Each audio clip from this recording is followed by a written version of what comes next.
Hello my anime lovers, what's up and welcome back to my channel.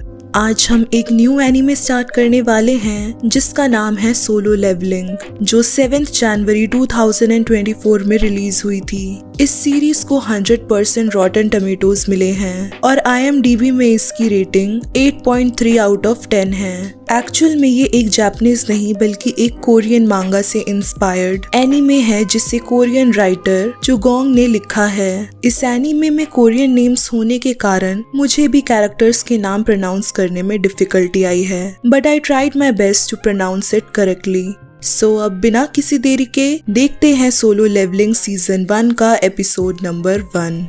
3 साल पहले एक छोटे से आइलैंड के पास ढेर सारे बैटल शिप्स आ जाते हैं। ये शिप्स अपने ट्रेडिशनल हथियारों का इस्तेमाल नहीं करते क्योंकि शिप के क्रू मेंबर्स ये जानते थे कि इन हथियारों से मॉन्स्टर पर कोई असर नहीं होगा। ये लड़ाई सिर्फ हंटर्स ही संभाल सकते हैं। जेजू आइलैंड रेडिंग स्क्वाड के हंटर्स फाइट के लिए एक साथ इकट्ठा हो जाते हैं ताकि जंगल से निकलते हुए रेड मॉन्स्टर एंट्स का सामना कर सकें। तलवार, शील्ड, खंजर और जादू का इस्तेमाल करके हंटर्स डट के उन विशाल चींटियों का सामना करते हैं, लेकिन लो रैंक हंटर्स होने के कारण वो जल्दी ही उन मॉन्स्टर्स के हमलों से घायल हो जाते हैं। लो रैंक हंटर्स को इस लड़ाई में जीतने की उम्मीद खत्म हो चुकी थी, लेकिन तभी हुडी पहने एक हंटर मैदान में आ जाता है। वो एक घायल हंटर को अपने हीलिंग मैजिक से ठीक करता है। वहीं उसके 2 साथी बाकी मॉन्स्टर्स का खात्मा करते हैं। ये 3 हीरोज एस रैंक हंटर्स मिन ब्यूंग ग्यू, इयुन सूक और बेक युनहू थे, जो लो रैंक हंटर्स की जान बचाने के लिए आए थे। बाकी के हंटर्स को ये देखकर तसल्ली होती है कि एस रैंक के हंटर्स के आने से अब वो लोग ये लड़ाई जीत सकते हैं। लड़ाई के दौरान एक बड़ा सा व्हाइट एंट भी आकर उन पर हमला कर देता है, लेकिन युनहू और इनसूक उसे इजीली हरा देते हैं। जल्दी ही और भी ज्यादा व्हाइट एंट्स ग्रुप में आकर उन पर हमला करते हैं। चोई जुंग इन जंगल की लड़ाई को शहर से देख रहा था, जो कोरिया के सबसे पावरफुल हंटर्स में से एक था और हंटर्स गिल्ड का लीडर भी। शहर में भी एंट्स का झुंड पहुंच चुका था, जिनका सामना करने के लिए हंटर्स पहले ही तैनात थे। चोई जुंग इन एंट्स पर अपने फायर अटैक का इस्तेमाल करता है और अपनी टीम को ऑर्डर देता है कि वो आगे बढ़कर एंट्स पर हमला करें। 10 साल पहले दुनिया भर में ऐसे गेट्स खुले थे जो एक दूसरे डायमेंशन से जुड़े हुए थे। इन गेट्स के थ्रू मैजिक बीस्ट इस दुनिया में घुस गए थे, जिन पर नॉर्मल हथियारों का कोई असर नहीं होता था। कुछ चुनिंदा इंसानों में स्पेशल एबिलिटीज डेवलप हो चुकी थी, जिनसे वो मॉन्स्टर्स का सामना कर पाते थे।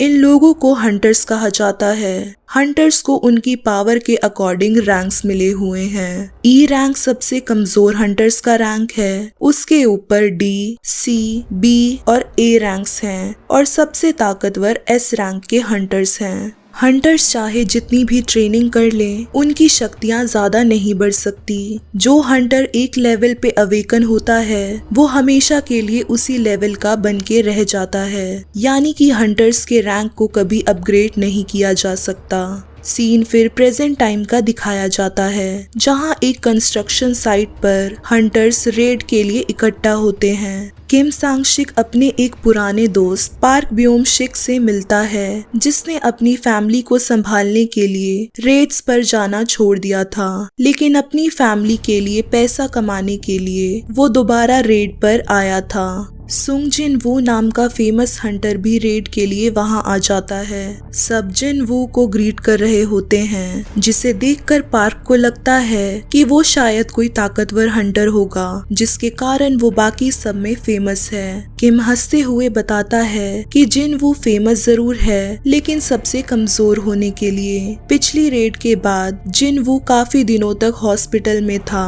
रैंक ई का सबसे कमजोर हंटर होने के कारण वो इस रेड में शामिल होने आया था, तो इसका मतलब ये था कि रेड काफी आसान होगी। पार्क और किम रेड को काफी आसान बताकर जिन वू पर हंसते हैं, जिसे वो सुन लेता है, लेकिन उसे उनकी बातों का बुरा नहीं लगता, क्योंकि वो खुद भी ये बात जानता था कि वो बहुत कमजोर है। ली जूही नाम की हीलर जिन वू को ग्रीट करती है, जो पहले उसके साथ एक मिशन में काम कर चुकी थी। जूही जिन वू के जख्मों को देखकर परेशान हो जाती है और उसे ज्यादा सावधानी बरतने की सलाह देती है। जिन वू थोड़ी देर बैठकर उससे बातें करता है। जूही उसके पहले के मिशन के बारे में पूछती है, जिसकी वजह से उसे इतनी चोटें आई थी। जिन वू बताता है कि वो रेड के लिए ई रैंक के डंजन में गया था। आसान डंजन होने के कारण उसके टीम मेंबर्स ने अपने साथ हीलर को नहीं रखा था, जिसके कारण उसकी इंजरी सही टाइम पर ठीक नहीं हो पाई थी और उसे हॉस्पिटल में एडमिट होना पड़ा था। जूही उसके टीम मेंबर्स की बेवकूफी पर सवाल उठाती है, जिस पर जिन वो कहता है कि उसकी टीम की इसमें कोई गलती नहीं है, क्योंकि वो खुद ही इतना वीक है कि वो ठीक से फाइट नहीं कर पाता। उसे कमजोर कहलाने से कोई फर्क नहीं पड़ता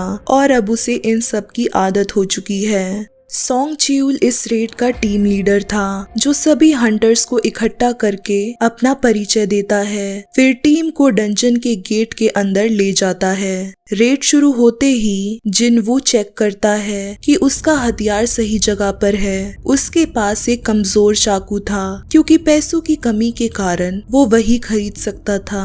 अपना कॉन्फिडेंस बढ़ाते हुए जिन वो सबसे आखिरी में पोर्टल के अंदर चला जाता है। फिर हमें कोरियन हंटर्स एसोसिएशन के चेयरमैन गो गुनही को दिखाया जाता है, जो अपने असिस्टेंट वू जिनचुल के साथ डंजन रेड्स के बारे में डिस्कस कर रहा था। गो गुनही बताता है कि डंजन के अंदर से मिलने वाले रिसोर्सेस जैसे कि एसेंस स्टोन्स, जो मैजिकल बीस्ट को हराने पर मिलते हैं, उनकी मार्केट में अभी काफी डिमांड है। हंटर्स एसेंस स्टोन्स को बेचकर काफी अच्छे खासे पैसे कमा लेते हैं। इन एसेंस स्टोन से फाइट के लिए वेपन्स भी बनाए जाते हैं और सरकार इसे एनर्जी सोर्स के रूप में इस्तेमाल करने के तरीके पर भी रिसर्च कर रही है, क्योंकि ये एनवायरनमेंट को नुकसान भी नहीं पहुंचाते। देश के विकास की जिम्मेदारी हंटर्स पर ही निर्भर करती है, क्योंकि वो ही स्टोन्स को मॉन्स्टर से ले सकते हैं। वापस डंजन के अंदर का सीन दिखाया जाता है। जिन वो अपना पहला एसेंस स्टोन पाकर खुशी से झूम उठता है, लेकिन उसकी ये खुशी ज्यादा देर तक नहीं टिकती,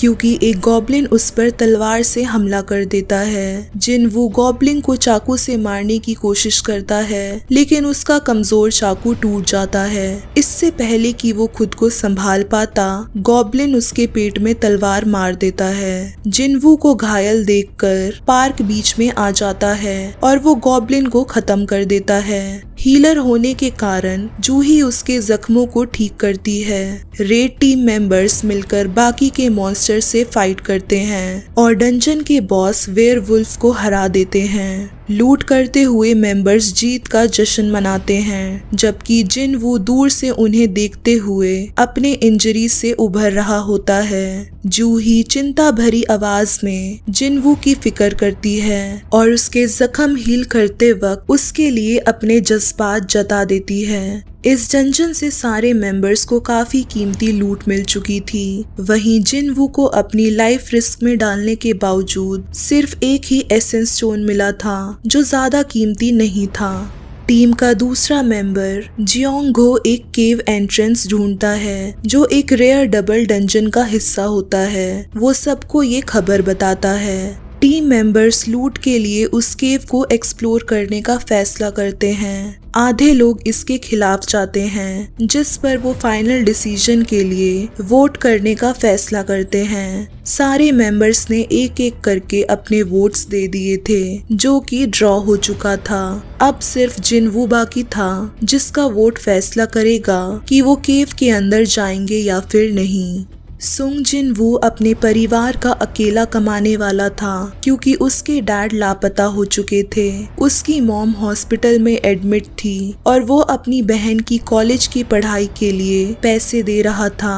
उसे पैसों की बहुत जरूरत थी, इसलिए वो केव के अंदर जाने के लिए वोट देता है। हंटर्स गिल्ड के बिल्डिंग में यो जिन हू नाम का लड़का मशीन के सामने खड़े होकर अपना बायोमेट्रिक करवाता है। उसने as a D rank hunter guild में एडमिशन ले लिया था। इसी बीच शहर में दो पर्स स्नैचर्स स्कूटर पर एक लड़की का बैग चुराकर भागने की कोशिश करते हैं। तभी एक लड़की उनके स्कूटर के सामने आकर हवा में उछलती है और बिना किसी मेहनत के पर्स को उनसे छीनकर एक ही मूव में उन दोनों चोरों को गिरा देती है। रोड पर खड़े लोग उस लड़की को पहचान लेते हैं। वो एस रैंक हंटर चाहे इन थी, चाहे पर्स को उसके ओनर को वापस लौटा देती है। उसकी ये बहादुरी आसपास के लोगों का ध्यान खींच लेती है और सब उसके आसपास जमा होने लगते हैं। इस अटेंशन से बचते हुए चाहे बिल्डिंग पर उछलकर वहां से निकल जाती है।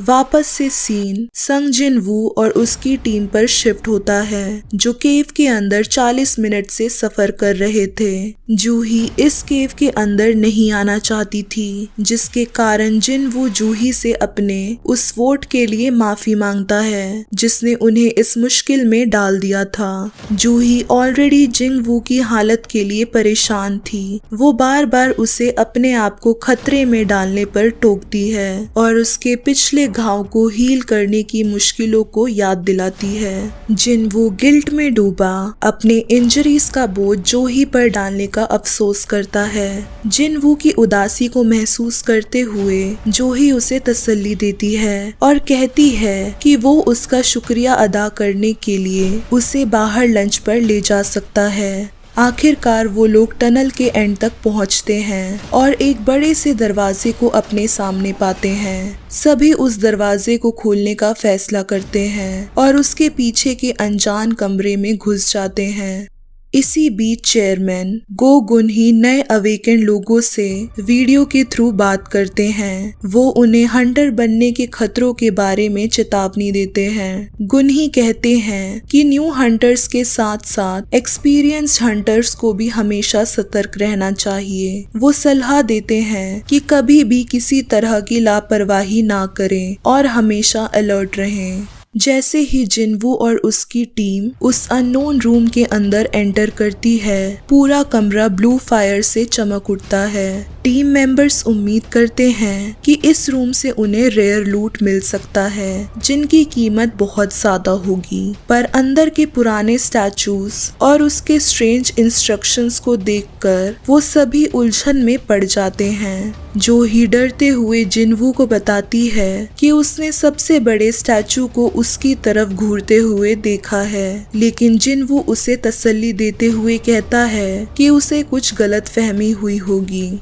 अचानक दरवाजा जोर से बंद हो जाता है और एक टीम मेंबर घबराकर दरवाजे को खोलने की कोशिश करता है। सारे टीम मेंबर्स के होश उड़ जाते हैं जब दरवाजे पे खड़ा गार्ड स्टैचू अपने हथियार से दरवाजा खोल रहे टीम मेंबर को मार डालता है। जिनवू को इस बात का खौफ सताता है कि वो मेंबर जो मारा गया था वो उससे ज्यादा स्ट्रांग था, यानी कि इस जगह से निकलने में वो खुद भी नाकाम होगा। जिस डंजन में वो लोग खड़े थे उसे डी रैंक का आसान डंजन होना चाहिए था, लेकिन डिफिकल्टी लेवल देखकर ये लग रहा था कि वो लगभग ए रैंक का डंजन था, जिसे पार करने की क्षमता किसी भी टीम मेंबर में नहीं थी।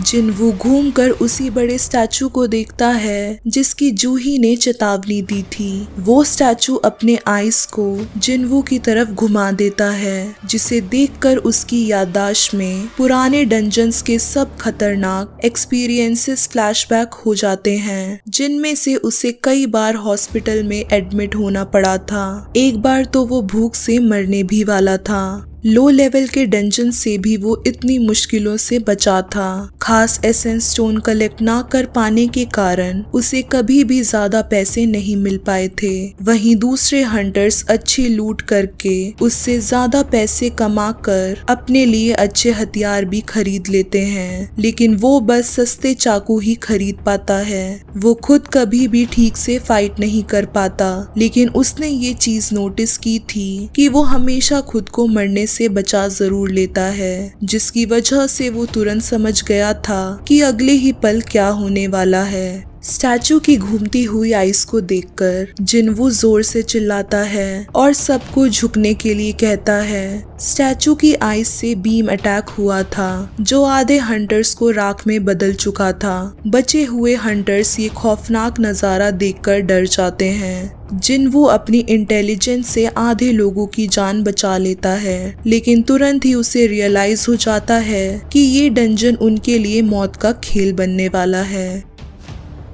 सो हे गाइस, अगर ये वीडियो आप सबको पसंद आई है then don't forget to like, share and also subscribe to my channel. और बाकी के सोलो लेवलिंग के एपिसोड्स को चेकआउट करना मत भूलना। तब तक के लिए टेक केयर एंड सायोनारा।